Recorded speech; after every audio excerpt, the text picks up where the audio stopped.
ತೆಂಕನಡಿಯೂರು ಸರ್ಕಾರಿ ಪ್ರಥಮ ದರ್ಜೆ ಕಾಲೇಜು ಮತ್ತು ಸ್ನಾತಕೋತ್ತರ ಅಧ್ಯಯನ ಕೇಂದ್ರದ ರಾಷ್ಟ್ರೀಯ ಸೇವಾ ಯೋಜನೆಯ ಶಿಬಿರವು ಉಪ್ಪೂರು ಸರ್ಕಾರಿ ಹಿರಿಯ ಪ್ರಾಥಮಿಕ ಶಾಲೆಯಲ್ಲಿ ಯಶಸ್ವಿಯಾಗಿ ನಡೆಯಿತು. ಮಂಗಳೂರು ವಿಶ್ವವಿದ್ಯಾನಿಲಯ ಸರ್ಕಾರಿ ಪ್ರಥಮ ದರ್ಜೆ ಕಾಲೇಜು ಮತ್ತು ಸ್ನಾತಕೋತ್ತರ ಅಧ್ಯಯನ ಕೇಂದ್ರ ತೆಂಕನಡಿಯೂರು ಉಡುಪಿ ರಾಷ್ಟ್ರ ಪ್ರಶಸ್ತಿ ಪುರಸ್ಕೃತ ರಾಷ್ಟ್ರೀಯ ಸೇವಾ ಯೋಜನೆ ಘಟಕದ ಆಶ್ರಯದಲ್ಲಿ ನಡೆದ ಕಾರ್ಯಕ್ರಮದಲ್ಲಿ ಉಪಸ್ಥಿತರಿದ್ದ ಶಿಬಿರಾಧಿಕಾರಿ ಸುಷ್ಮಾ ಟಿ, ಗೌರವ ಶಿಕ್ಷಕಿ ರಂಜಿನಿ, ಮುಖ್ಯ ಶಿಕ್ಷಕಿ ಶೆಲ್ವಕುಮಾರಿ, ಉಪ್ಪೂರು ಶಾಲಾ ಎಸ್ಡಿಎಂಸಿ ಅಧ್ಯಕ್ಷರಾದ ಮೇಘನಾ, ಹಿರಿಯ ಸಹ ಶಿಕ್ಷಕಿ ಉಷಾ ಶೆಟ್ಟಿ ಇವರು ಮಾತುಗಳನ್ನಾಡಿದರು. ನಮಸ್ಕಾರ. ನಾವು ಮಂಗಳೂರು ವಿಶ್ವವಿದ್ಯಾನಿಲಯ ರಾಷ್ಟ್ರೀಯ ಸೇವಾ ಯೋಜನೆ, ಇದು ಸರ್ಕಾರಿ ಪ್ರಥಮ ದರ್ಜೆ ಕಾಲೇಜು ಮತ್ತು ಸ್ನಾತಕೋತ್ತರ ಅಧ್ಯಯನ ಕೇಂದ್ರ ತೆಂಕನಡಿಯೂರು, ಇಲ್ಲಿಯ ರಾಷ್ಟ್ರೀಯ ಸೇವಾ ಯೋಜನೆಯ ವಿದ್ಯಾರ್ಥಿಗಳು ಅವರ ವಾರ್ಷಿಕ ವಿಶೇಷ ಶಿಬಿರವನ್ನು ದಿನಾಂಕ 18/2/2026ರಿಂದ 24/2/2026ರವರೆಗೆ ಒಟ್ಟು 7 ದಿನಗಳ ಕಾಲ ಶಿಬಿರವನ್ನು ನಡೆಸ್ತಾ ಇದ್ದೇವೆ. ಇದು ಸರ್ಕಾರಿ ಹಿರಿಯ ಪ್ರಾಥಮಿಕ ಶಾಲೆ ಉಪ್ಪೂರು ಇಲ್ಲಿ ನಡೀತಾ ಇದೆ. ಇದು ನನ್ನ ಭಾರತಕ್ಕಾಗಿ ಯುವ ಜನತೆ ಮತ್ತು ಡಿಜಿಟಲ್ ಸಾಕ್ಷರತೆಗಾಗಿ ಯುವ ಜನತೆ ಎನ್ನುವಂಥ ಥೀಮ್ ಇಟ್ಕೊಂಡು ಈ ಶಿಬಿರವನ್ನು ನಾವು ಆಯೋಜಿಸ್ತಾ ಇದ್ದೇವೆ.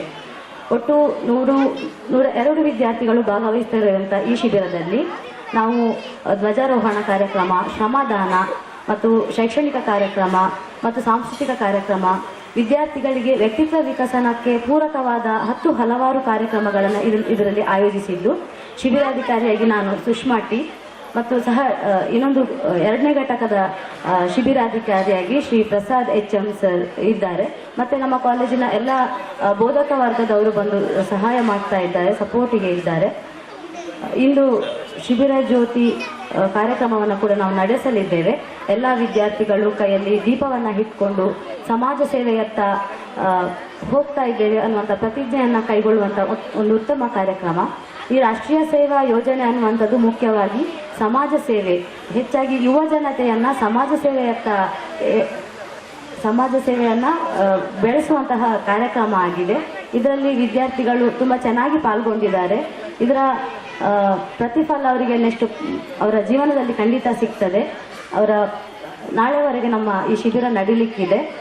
ನಾಳೆ ಸಮಾರೋಪ ಕಾರ್ಯಕ್ರಮ ಮುಗಿಸಿ ನಮ್ಮ 7 ದಿನಗಳ ಶಿಬಿರವನ್ನು ನಾವು ಮುಗಿಸ್ತಾ ಇದ್ದೇವೆ. ಈ ಸರ್ಕಾರಿ ಹಿರಿಯ ಪ್ರಾಥಮಿಕ ಶಾಲೆ ಇಲ್ಲಿಯ ತೆಂಗಿನ ಮರಗಳಿಗೆ ಕಟ್ಟೆಗಳನ್ನು ನಿರ್ಮಾಣ ಮಾಡಿದ್ದು, ಮತ್ತು ಪ್ಲಾಸ್ಟಿಕ್ ಬಗ್ಗೆ ಜಾಗೃತಿಯನ್ನು ಮೂಡಿಸಿದ್ದು, ರಾಷ್ಟ್ರೀಯ ಹೆದ್ದಾರಿ ಬದಿಯಲ್ಲಿ ಪ್ಲಾಸ್ಟಿಕ್ ಕಸಗಳನ್ನು ಹೆಕ್ಕಿದ್ದು, ಸ್ವಚ್ಛತೆ ಬಗ್ಗೆ ಗ್ರಾಮಸ್ಥರಿಗೆ ಜಾಗೃತಿಯನ್ನು ಉಂಟು ಮಾಡಿದ್ದೇವೆ. ಮತ್ತು ಒಂದು ದಿನ ಉಚಿತವಾಗಿ ಆರೋಗ್ಯ ತಪಾಸಣಾ ಶಿಬಿರವನ್ನು ಸರ್ಕಾರಿ ಆಸ್ಪತ್ರೆ, ಜಿಲ್ಲಾ ಆಸ್ಪತ್ರೆ ಉಡುಪಿ ಇವರ ಸಹಯೋಗದೊಂದಿಗೆ ಸಾರ್ವಜನಿಕರಿಗೆ ಒಂದು ಉತ್ತಮವಾದ ಕಾರ್ಯಕ್ರಮವನ್ನು ಆಯೋಜಿಸಿದ್ದು, ಸಾರ್ವಜನಿಕರು ಇದರ ಉಪಯೋಗವನ್ನು ಪಡ್ಕೊಂಡಿದ್ದಾರೆ. ಹಾಗೆ ಈ ಶಿಬಿರವನ್ನು ನಮಗೆ ಆಯೋಜಿಸುವಲ್ಲಿ ಸರ್ಕಾರಿ ಹಿರಿಯ ಪ್ರಾಥಮಿಕ ಶಾಲೆಯ ಉಪನ್ಯಾಸಕರು, ಮುಖ್ಯವಾಗಿ ಮುಖ್ಯೋಪಾಧ್ಯಾಯರು ಶ್ರೀಮತಿ ಚೆಲುವಕುಮಾರಿ ಮ್ಯಾಮ್ ಮತ್ತು ಹಿರಿಯ ಶಿಕ್ಷಕರಾದ ಶ್ರೀ ಪ್ರಶಾಂತ್ ಶೆಟ್ಟಿ ಸರ್ ತುಂಬ ಸಹಕಾರವನ್ನು ನೀಡಿದ್ದಾರೆ. ಮತ್ತು ಸ್ಥಳೀಯ ಸಂಘ ಸಂಸ್ಥೆಗಳು, 10 ಹಲವಾರು ಸಂಘ ಸಂಸ್ಥೆಗಳು ನಮ್ಮ ಈ ಶಿಬಿರಕ್ಕೆ ತುಂಬ ಸಹಕಾರವನ್ನು ನೀಡಿದ್ದಾರೆ. ಏನೇ ಸಮಸ್ಯೆಗಳು ಬಂದರೂ ಕೂಡ ಉತ್ತಮವಾಗಿ ಸ್ಪಂದಿಸಿ ನಮಗೆ ಸಮಸ್ಯೆಯನ್ನು ಬಗೆಹರಿಸುವಲ್ಲಿ, ಇಷ್ಟು ಶಿಬಿರವನ್ನು ಯಶಸ್ವಿಯಾಗಿ ನಡೆಸುವಲ್ಲಿ ಸಹಕಾರವನ್ನು ಕೊಟ್ಟಿದ್ದಾರೆ. ಎಲ್ಲರಿಗೆ ಸಹ ನಾವು ಕಾಲೇಜು ವತಿಯಿಂದ, ನಮ್ಮ ಶಿಬಿರಾರ್ಥಿಗಳ ವತಿಯಿಂದ ಕೃತಜ್ಞತೆಗಳನ್ನು ಅರ್ಪಿಸುತ್ತಿದ್ದೇವೆ. ನಾನು ರಂಜನಿ. ಈ ಶಾಲೆಯಲ್ಲಿ ನಾನು ಗೌರವ ಶಿಕ್ಷಕಿಯಾಗಿ ಸೇವೆಯನ್ನು ಸಲ್ಲಿಸ್ತಾ ಇದ್ದೇನೆ. ನಮ್ಮ ಶಾಲೆಯಲ್ಲಿ ಸರ್ಕಾರಿ ಪ್ರಥಮ ದರ್ಜೆ ಕಾಲೇಜು ತೆಂಕನಡಿಯೂರು ಇವರಿಂದ NSS ಶಿಬಿರ ನಡೆಯುತ್ತಿದೆ. ಹಾಗಾಗಿ ಇವತ್ತು ನಮ್ಮ ಶಾಲಾ ಮಕ್ಕಳಿಂದ ಸಾಂಸ್ಕೃತಿಕ ಕಾರ್ಯಕ್ರಮವನ್ನು ನಾವು ನೀಡುತ್ತಿದ್ದೇವೆ. ನಾನು ಈ ಶಾಲೆಯ ಪ್ರಭಾರ ಮುಖ್ಯ ಶಿಕ್ಷಕಿಯಾಗಿ ಕೆಲಸ ಮಾಡುತ್ತಿದ್ದೇನೆ.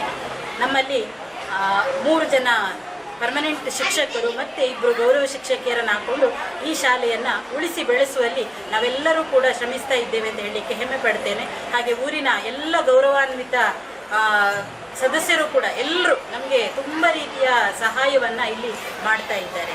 ಎಲ್ಲರಿಗೂ ಕೂಡ ನಾವು ಶಾಲೆಯ ಪರವಾಗಿ ಅಭಿನಂದನೆಯನ್ನು ಕೂಡ ಹೇಳಲಿಕ್ಕೆ ಇಷ್ಟಪಡ್ತೇನೆ.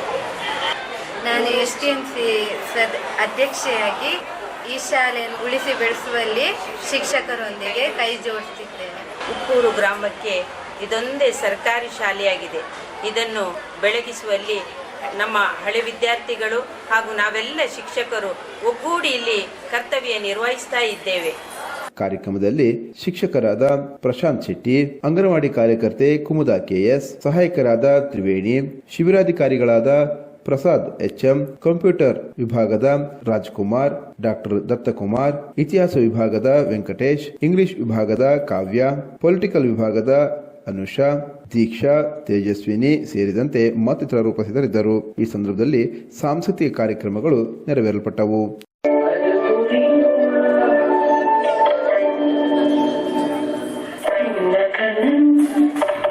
ಚಿನ್ನ ಕಣ್ಣ